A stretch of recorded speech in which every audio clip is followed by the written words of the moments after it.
চিনেমাৰ জয়যাত্ৰাৰ নতুন চমক 13টাকৈ আন্তঃৰাষ্ট্ৰীয় বঁটা লাভ কৰিবলৈ সক্ষম হোৱা জীৱনৰ আঁৰৰ জীৱন নামৰ বোলছবিৰ গুণগুণাব জানা শীৰ্ষক গীতটিৰ শুভমুক্তি খবৰঞ্জনী প্ৰডাকশ্যনৰ মহেশ ৰাজবংশীৰ প্ৰযোজনা অনুপম বৰদলৈৰ পৰিচালনা ৰাতুল ফুকনৰ কাহিনীৰে নিৰ্মাণ কৰা জীৱনৰ আঁৰৰ জীৱন বোলছবিৰ সংগীত পৰিচালনা তৰালী শৰ্মাৰ বোলছবিখনত তৰালী শৰ্মাই কণ্ঠদান কৰা গুণগুণাব জানা শীৰ্ষক গীতটি বোকাখাতৰ ইলেক্ট্ৰনিক মিডিয়া জাৰ্নেলিজিম এছ'চিয়েশ্যনৰ কাৰ্যালয়ত শুভমুক্তি দিয়ে বোলছবিখনৰ গীতটি অহা 9 অক্টোবৰত অসমৰ বিভিন্ন ছবিগৃহত মুক্তি লাভ কৰিব জীৱনৰ আঁৰৰ জীৱন বোলছবিখন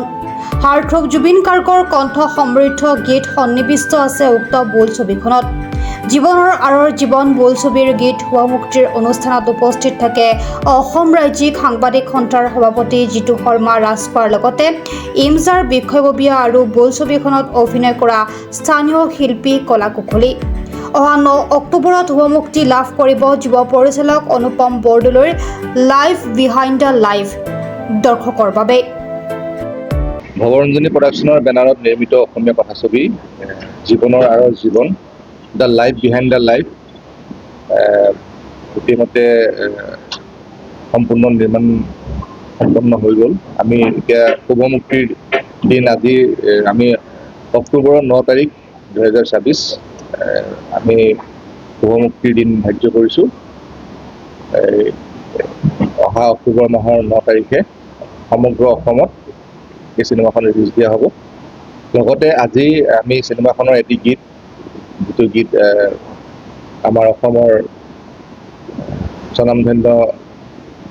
সংগীত শিল্পী তৰালী শৰ্মাই গাইছে গীতটি ৰচনা কৰিছে আমাৰ মহেশ ৰাজবংশী ডাঙৰীয়াই সুৰ কৰিছে নিবিড় কলিতাই সেই গানটো আজি আমি সমগ্ৰ মানে ইউটিউবত সমগ্ৰ পৃথিৱীৰ কাৰণে এৰি দিছোঁ আৰু এতিয়া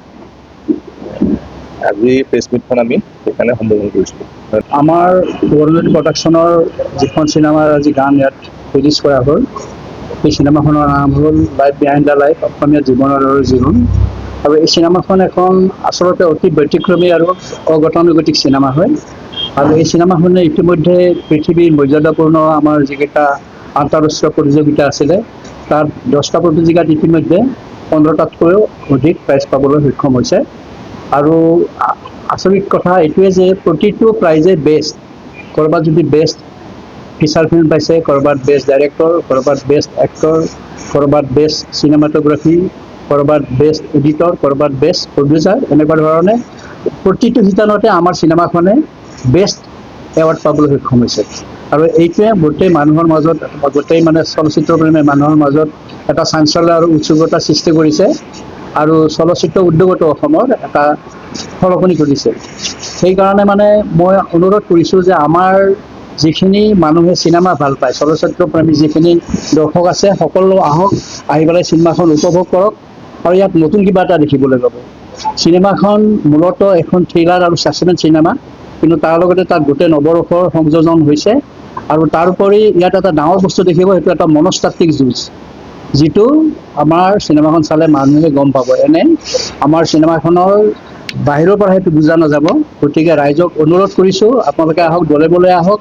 9 তাৰিখে মুক্তি লাভ কৰিব গোটেই অসমতে আপোনালোকে চিনেমাখন চাওক বোকাখাতৰ পৰা ভূপেন হাজৰিকাৰ ৰিপৰ্ট প্ৰাত টাইম ডিজিটেল শদিয়াৰ পৰা ধুবুৰীলৈ বৰাকৰ পৰা ব্ৰহ্মপুত্ৰলৈ সকলোৰে মাজত চিনাকি এটা নাম প্ৰাতঃ টাইম থলুৱা ভাষা কৃষ্টি আৰু সত্য বাতৰিৰ আধাৰত প্ৰতিষ্ঠিত খবৰ প্ৰাতঃ টাইমৰ প্ৰতিটো বা বাতৰি পুংখানুপুংখভাৱে চাবলৈ